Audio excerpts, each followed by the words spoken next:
General, we've located the base where they're holding the hostages, sir. Excellent. Mobilize the ground troops we have on standby. Sir, the base is on an island, 30 miles offshore. Then you better get the Admiral on the phone. The surrounding waters are heavily mined for miles, sir. Then send in the Air Force. Sir, the airspace around the island is patrolled by dirty bomb drones, which are telepathically controlled by a comatose young girl who believes she is herding a flock of sheep, sir! Then send in the Psychonauts.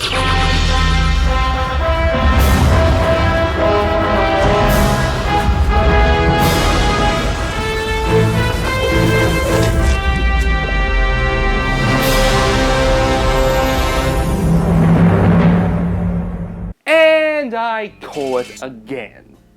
One of the only things that really stood out of the Video Game Awards besides #FuckKonami was that finally, after the original game was released 15 years ago, Double Fine is finally releasing Psychonauts 2.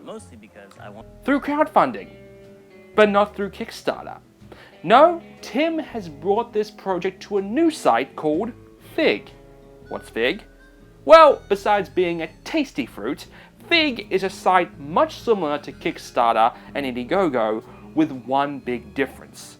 Besides backing, you can also invest in a project.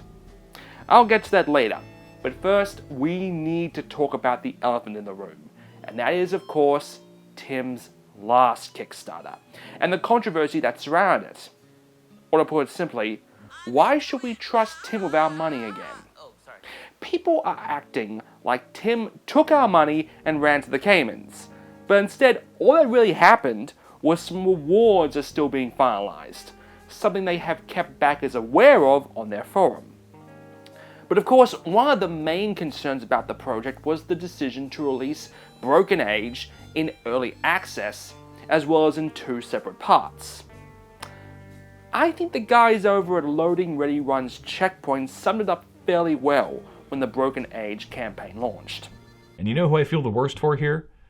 Schaefer, Gilbert, and the team at Double Fine, because they're on the hook. Not only do they have to make a game, but they can't just make a $400,000 game now, even if they try. The whole time they'll have that dark specter looming over them of, is this worth all the money people gave us?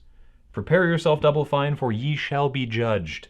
You've just turned your customers into investors. And if you thought normal investors were entitled, wait until you see what the internet can unleash. See, Tim could have made a $400,000 game and people would have responded with, "We gave you all this money, what did you do with it?" Because they got over $3 million, they had to reevaluate the scope, and that's why things like hiring Elijah Wood came to be. People were acting like Tim's a scam artist. Why? Look, take it from someone who's backed at least 20 Kickstarter projects. Deadlines get missed, updates become scarce, rewards get delayed. I'm still waiting for TikTok games to release and give me my code for Adventures of Pip on the Oz eShop. That's the risk in this business model. But right now we're living in a world where Shenmue 3 is being made, where a Banjo-Kazooie spiritual sequel is getting made, and now Psychonauts 2, a game no one thought would ever exist, is actually being made! And we're all just being negative about it. Anyway, as for the project, funding is being sourced by Fig backers, by Double Fine themselves, and by a mysterious external backer. Who is this secret financer? Well, a lot of people are theorizing it's Minecraft's Notch, who actually wanted to fund the game a few years ago. He's actually denied this, so the only other person would be Lord Gaben himself. But let's look at the invest options. Fig allows you to make an investment into a project, and if it makes money, you get a share in the profits. And by that, I mean getting $2.50 for every $68,376 in adjusted gross revenue. So if you invest $500, you will make a $1,000 return. If the game sells 3 million. And the original only sold half that. Oh, and full disclosure, Fig is actually founded by Double Fine's former COO, Justin Bailey. Yes, Fig was founded by a Metroid password. But in all seriousness, Tim is asking for $3.3 million with the simple reason that was what they got last time. As of filming, they have already raised upwards of $2.5 million with 30 days to go. The game is planned for PC, PS4, and Xbox One, with you being able to get the digital copy on PC for $38, an additional $18 for the console version. So, let's all join together and give Raz the sequel he truly deserves.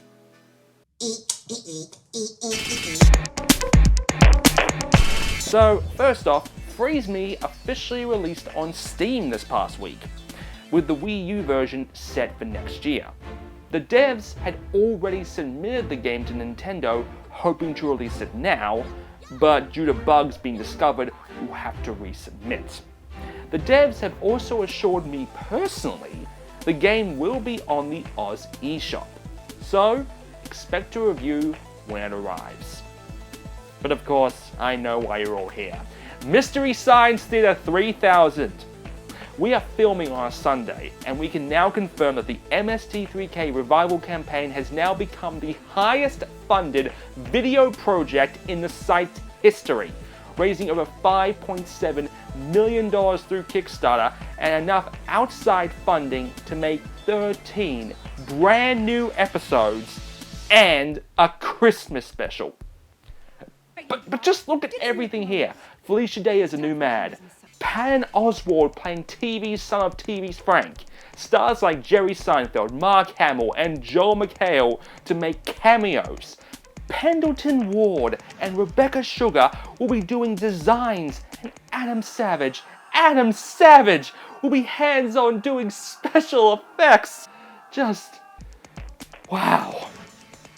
And right now, we are very privileged to be speaking to Servo, Crow, and Gypsy live from the Sally of Love. Guys, I see you got our plaque commemorating your Kickstarter success. So now that you've raised all this money and need to make 14 brand new episodes, what are you gonna do next? Panic! Ah! Panic! Ah, Joe! No! Help me! What are we gonna do? What are we gonna do?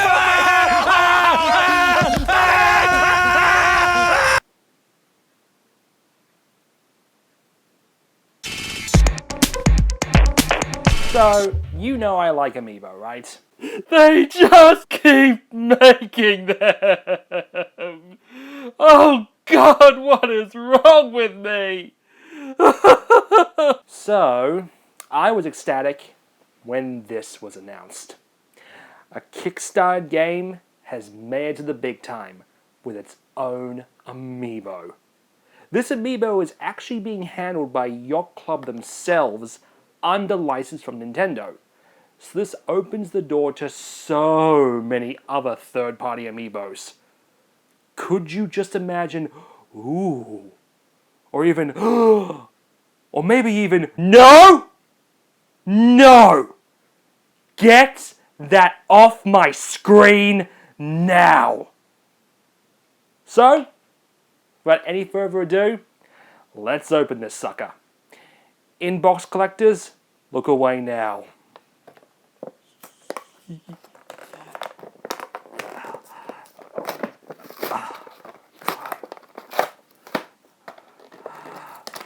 Come on, what?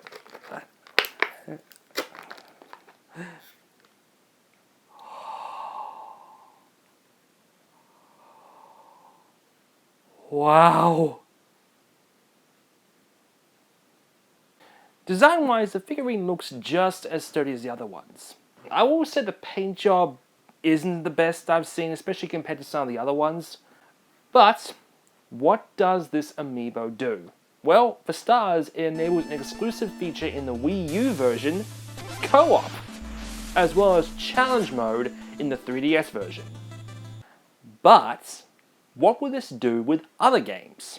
Well, we have a few Amiibo-enabled games here, so let's try it out. Let's try Mario Kart 8. And nothing. Okay, I mean, Mario Kart 8 is a year or two old. Let's try, ooh, Yoshi's Woolly World. Maybe we'll get something special.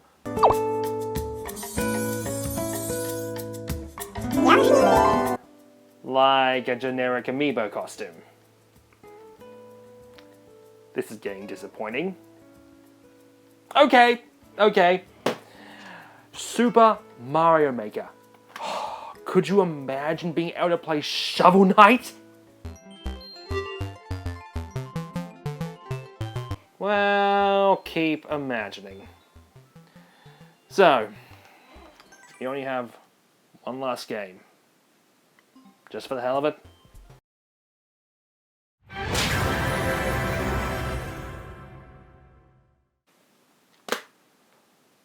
Oh my god.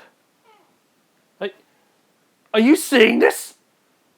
I can't believe it! I actually can't believe it! I literally can't believe that you'd fall for that. Sorry. Jesus. Shovel Knight and Smash. This Amiibo is essentially useless. It's only compatible with its own game. It's about as useful as the Chibi Robo one. But just like Chibi Robo, who am I to turn this up? It's still an amazingly forward, and it shows just how amazing the partnership between Nintendo and indie developers has grown over the past few years. I mean, for God's sakes, we have a Shovel Knight Amiibo. That means a lot more than most people realize. And things can only get better from here. Well, I'll see you next time.